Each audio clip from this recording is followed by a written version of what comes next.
Bigyan kita mga kadadalags ng butter chicken. Hindi pa ako di matong. Hindi na panawan.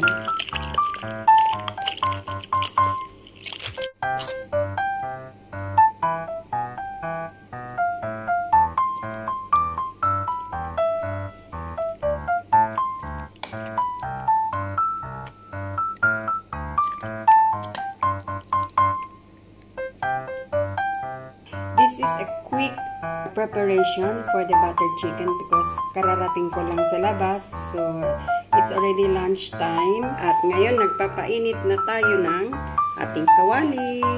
Ito na guys ang ating butter chicken. It's a quick preparation for the butter chicken kasi nagmamadali na tayo guys. It's already lunch time.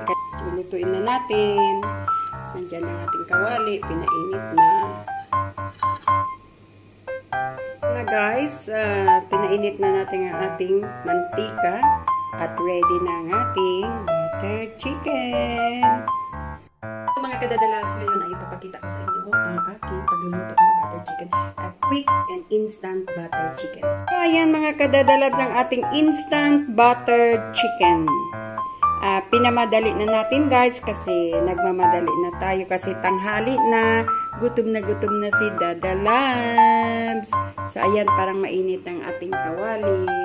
Ayan, mga kadadalags, magpiprito na tayo ng ating butter chicken. Instant butter chicken. Ayan, bismillah. Gutom na si Dadalabs. Kasi galing ako sa labas. So, pagdating ko ay pinaka-lambot ko na rin ng chicken since morning. So, pagdating ko ay chinap ko na and then inaluan na ng mga spices.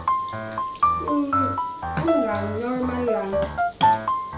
Bawang, paminta, flour, black pepper, and corn flour. Para crispy siya. Ayan. So, shout out doon sa mga new subscribers. Thank you so much for subscribing and watching my YouTube channel.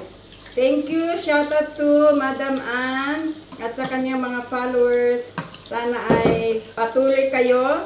Yung mga bagong followers ni Madam Ann, you can subscribe, like, and share dito sa ating YouTube channel ni Dadalabs. Ayan mga kadadalabs ang ating buttered chicken. So medyo pula-pula na yung isa.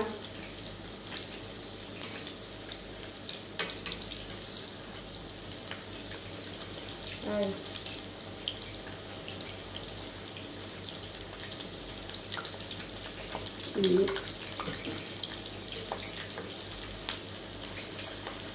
Kalilipat lang namin dito mga kadadalabs. Kaya medyo si Dadalabs ay very busy.